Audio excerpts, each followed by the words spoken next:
In front of me is Samsung Galaxy S26 and today I would like to show you how you can download and apply a Rosemary font.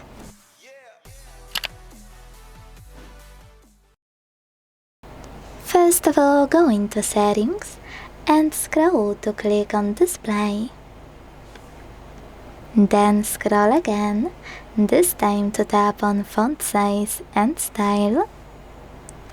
Tap on Font Style over here and finally choose Download Fonts.